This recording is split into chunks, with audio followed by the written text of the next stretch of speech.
구두만 약속하는 것은 아무 의미가 없는 거예요. 아무 의미가. 뭘 잡아야 돼? 다 같이? 담보. 내가 채권자고 채무자가 10억을 빌려달래. 자, 그러면 돈 빌려줄 때 그 전에 뭐 해야 돼요? 담보 잡아야지. 담보. 최소한 얼마 잡아야 돼요? 내가 10억을 회수하려면은 경매 물건이 50% 낙찰된다고 한다면 20억은 담보 잡아야 되죠? 그리고 그것이 하자가 없어야 되잖아요. 하자가 없어야 돼. 인테리어 공사를 몇 개 했어요? 요즘에 이런 거 많이 나오더라고요. 인테리어 공사. 10억 공사인데 계약금을 2억을 줬어요. 그랬더니 인테리어업자가 이틀만 와서 일하고 다 부숴놓고는 사라지고 전화도 안 받아. 그러면 손해배상을 10억을 하기로 약속을 했어. 계약서에다가. 이해가죠? 안 받는데 전화 안 받는데 어떻게 하는 방법이 없잖아요. 그럼 어떻게 해야 돼요? 어떻게? 내가 계약을 하고 싶고 이 사람 믿을 수밖에 없는데 인테리어 공사를 맡겼어. 공사업자한테 공사를 맡겼어. 그런데 공사가 중단된 경우가 있을 수 있거든요. 100건 중에 한 건은. 그럼 그때는 내가 어떻게 보상을 받아야 되냐고요. 반드시 모든 계약을 할 때는 보증서를 받으세요. 서울보증공업에다가 뭐 끊어오라고 그래? 보증서. 인테리어 공사하다가 중간에 인테리어 공사 안공이 안 되고 인테리어 공사하다가 하자가 발생하게 되면은 보증보험 증서 끌어와라. 1억짜리 배상하기로 한다. 이렇게 다 이렇게. 이해가죠? 보증서 없는 계약은 아무 의미가 없는 거예요. 저거 왜 안 적어? 이건 엄청나게 중요한 건데. MPL을 왜 배우냐고. MPL을 있지. 근저당권 떠오르는 거잖아요. 근저당권인데 은행이 또 안 망할 이유가 뭐예요? 담보 잡아서 돈을 빌려주니까 안 망하는 거 아닙니까? 그럼 나는 그 교훈을 배워야지. 모든 계약을 할 때는 뭘 붙여오라고 한다. 다 같이? 보증서. 말만, 그러니까 텔레비에 나온 사람들은 보증서를 안 받았기 때문에 땅을 치고 후회하는 거예요. 땅을 치고 후회하는 거예요. 교수님, 저 일본에도 보증서를 받을 수 있어요? 어디? 그런데 안 해주려고 그러지, 대부분. 보증서 받을 수 있습니다. 보증서 끊어와야 계약한다고 한다면 보증서, 이 사람이 급하면 보증서 끊어다 주지. 계약을 위반하게 되면은 보증한다라고 그 금액을. 서울보증공에서 보증서 끊을 수 있습니다. 저건 미리 알 수 있는 방법이 없는 거죠? 방법이 없지. 용인사람은. 그렇지. 자, 그 다음에 MPL을 배우는 이유가 뭔지를 정확하게 알고 MPL을 배워야 돼요. 세 번째, A라는 사람이 매수자예요. B라는 사람이 매도자예요. 그런데 엊그저께 진 누구시면 70세 얘기하고 잘못했으니까 나는 95세로 얘기할게요. 95세 할머니야. 할머니 하면 또 여성을 비하한다고 하니까 할아버지야. 매매 계약을 했어. 100억짜리. 그리고 중도금까지 건너가고 창근까지 건너가고 등기까지 넘어왔어. A한테. A는 이제 한 200억 된 것을 100억에 샀다고 좋다겠지. 그럼 이 후손들이 이제 자식들이 소송을 제기했어. 할아버지가 치매다. 의사 무능력자의 행위는 무효거든요. 의사 무능력자 행위는 무효예요. 그러니까 개인이 오잖아요, 여러분한테. 개인이, 그리고 이제 이 사람이 의사 무능력자인지 아닌지는 이제 소송이 붙을 거 아닙니까? 이 사람들이 소송 제기해. 이 매매 계약이 무효라고.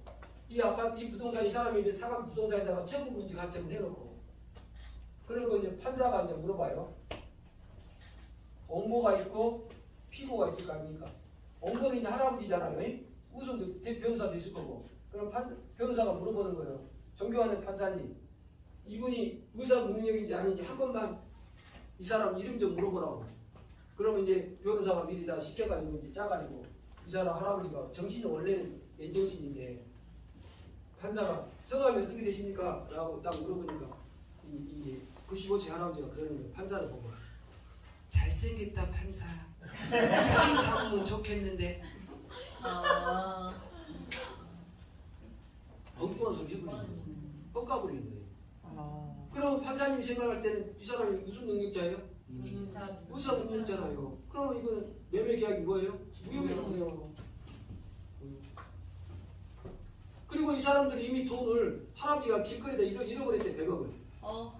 그러면 승소해서 이제 매매 계약이 무효가 됐으니까 부당이득으로 반환 청구할 수 있거든요. 소송하면 100% 반환하라고 그러지. 근데 줄 돈이 없어. 예를 들어서. 아무튼 괴로운 일이 벌어질 수가 있어요. 괴로운 일. 그러면 뭘 요구해야 돼? 지금 항상 NPL 그러면 다 같이 담보 NPL 그러면 뭘 요구해야 돼? 담보. 사람에 대한 담보가 있어요. 사람에 대한 담보. 이게 뭐냐면 후견 부존재 증명서라는 게 있어요.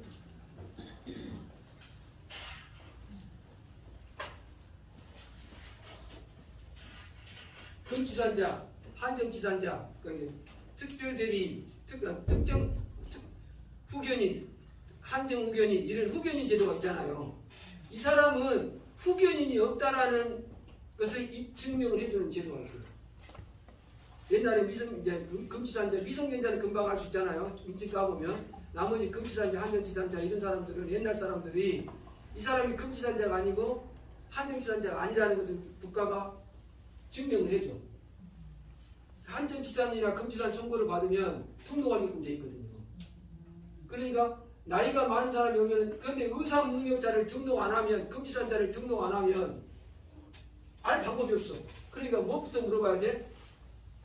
반드시 나이 많으신 분들이 오면 계약서 쓸 때 의사 입회하 있어야 돼. 이것도 요령이야.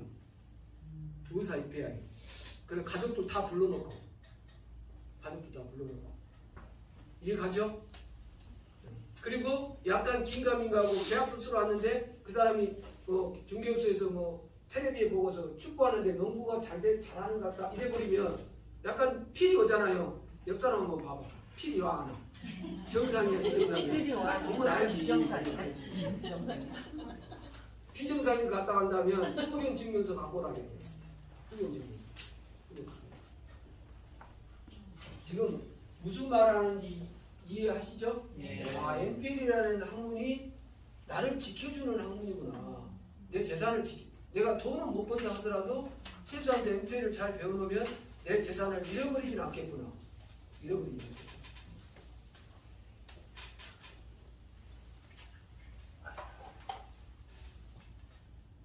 그 다음에 숙제.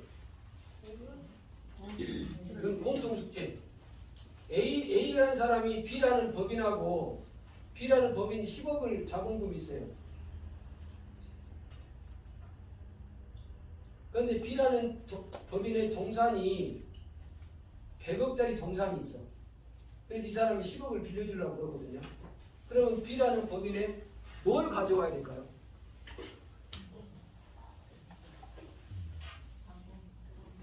그 B라는 법인이 이 동산 100억을 가지고 돈을 빌릴 수 있는 방법이 있어요. 그러니까 이 동산에는 채권이 없다라는 것을 증명해주는 서류가 있어요. 증명해주는 서류가. B라는 사람이 상호를 가진 상인이야. 그러면 자기가 갖고 있는 채권을 채권 담보권이라고 그러거든요. 이거는 동산 담보권이라고 그러고 이건 채권 담보권이라고 그러는데 이 채권에 채권이 설정되지 않았다는 것을 증명해주는 서류가 있어요. 증명해주는 서류가. 그러니까 상인을 만나면 상인을만 믿어서는 안 되지. 상인, 법인 상인 말고. 그래서 아무튼 여러분이 상상할 수 없는 그 방어책이 있어. 세상에 워낙 사기꾼들이 많으니까 그거를 대비하고 방어해주는 방어책이 있는데 우리가 배우는 NPL은 무슨 담보예요? 담보 NPL이죠? 키워드가 뭐다? 담보. 내가 누구랑 거래를 하려면 반드시 뭘 봐야 된다? 담보를 잡아. 그래서 그 담보 가치를 평가하는 게 이제 이거지. 그래서 환경이라는 것을 봐야 한다는 거예요. 환경. 기억하시기 바랍니다. 환경 분석. 그 다음에 현장 분석. 현장 분석은 노드뷰 보면 되죠? 안 가도 노드뷰 보면 현장 다 보이잖아요. 현장 분석. 시세 분석. 자, 시세 분석 실거래가 믿으면 돼야 안 돼요? 네. 안 돼요. 실거래가는 요즘에 부동산이 팔리는 경향이 부분이 두 개인데 신축 아파트는 실거래가가 있어요. 최근에 신축 아파트 신도시 있잖아요. 그런데 구축 아파트는 1년 정도 2,000세대가 한 건도 없는 아파트들이 수두룩해. 구축 아파트들. 그러니까 1년 전에 실거래가는 믿으면 된다 안 된다? 안 되지. 지금 10억짜리가 5억 이상 넘어가면 안 팔리거든요. 급매가 아니면. 급매가 아니면. 그러니까 실거래가는 1년 전에 실거래가는 믿으면 된다 안 된다? 안 된다. 시세조사하는 거예요. 그 다음에 하나 적으세요. 내가 사고자 하는 물건에 부동산 중개업소가 안 보이면은 그거는 꽝이야. 아니 부동산 중개업소가 없다는 뜻은 거래가 안 된다는 뜻이죠. 그 임대도 안 나가. 임대도 안 나가. 그러니까 주변에 내가 살려면 뺑 한 바퀴 돌아봐야 돼. 그러니까 중개업소가 안 보이면 절대 사면 안 돼. 절대 사면 안 돼. 내가 땅을 사러 갔다. 그런데 땅을 사러 갔는데 도로변에 중개업소가 안 깔려 있다. 그럼 사면 안 돼. 그건 배벌리 없는 땅이라는 거예요. 내가 땅 사러 보러 갔는데 벌써 중개업자들이 도로변에 쫙 깔려 있더라는 거예요. 그럼 기가 막힌 땅이에요. 일단. 개발 호재가 있다는 거잖아요. 요즘에 가장 부동산 거래하면서 계약을 해지가 아니라 해지하자고 하는 지역 있죠. 용이 더블 플로 줄 테니까 계약 해지하자잖아요. 매매계약. 그저께 일주일 전에 매매계약 했다 한다면 오늘 예를 들어 1억에서 2억 돌려줄 테니까 없었던 걸 하자고 한다잖아요. 왜요? 몇 조가 들어갑니까 거기에? 300조인가 200조가 들어간다고 그러잖아요. 아무튼 그러는 거예요. 지금 분위기가. 그 다음에 매도자가 오면은 중개업소에서는 10억짜리 아파트를 매도자가 오면은 9억 5천 간다고 해요. 가격을 낮게 불러. 매수자가 오면은 15억 5천 정도 간다고 해요. 높게 불러. 그러니까 부동산 가서 시세 확인할 때는 매도자 입장과 매수자 입장을 두 개를 확인해 봐야 돼요. 이해가죠? 그 다음에 개발호재는 544 도라고 그랬죠? 그 다음에 관리비 진짜 조심해야 됩니다. 관리비. 그 다음에 대출. 신탁담보라는 게 있어요. 무슨 담보?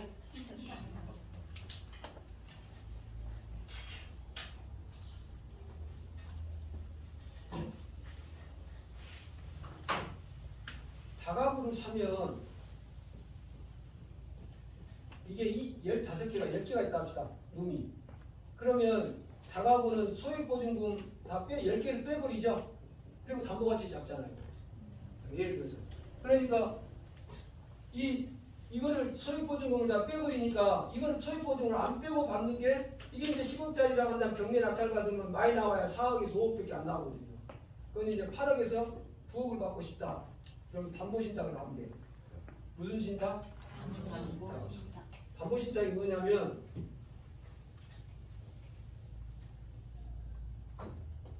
A가 이제 낙찰을 받았어요. 소유자예요. 낙찰 받으면 은행에서 돈을 빌리는데 9억을 빌리는데 여기는 소비대차 계약을 맺어요. 은행에서. 근데 은행 조건이 뭐냐면 은행 조건이 야 너 이 소유권을 신탁사한테 맡기라는 거예요. 소유권이 누구한테 넘어가요? 신탁사한테 넘어가요. 그러면 돈은 누구한테 빌렸어요? 은행한테 빌린 거예요. 은행이. 그러면 신탁회사는 이 은행한테 수익증권을 줘요. 무슨 증권? 수익증권이 뭐냐면 여기는 등기가 없어요. 담보신탁이니까 등기가 저작권이나 이런 게 없어요. 수익증권이 뭐냐면 요놈한테 이자를 안 내면 요놈한테 공매를 해라라고 해요. 의뢰를 해요. 그럼 요놈이 이 부동산을 공매를 해요. 원비드에다가. 무슨 비드? 그래서 이게 9억에 매각이 되면 이 돈을 이 사람한테 주는 거예요. 이해가죠? 이거를 무슨 신탁이라고 그런다? 담보신탁이라고. 그 다음에 명도는 19가 싫다고 하겠습니다.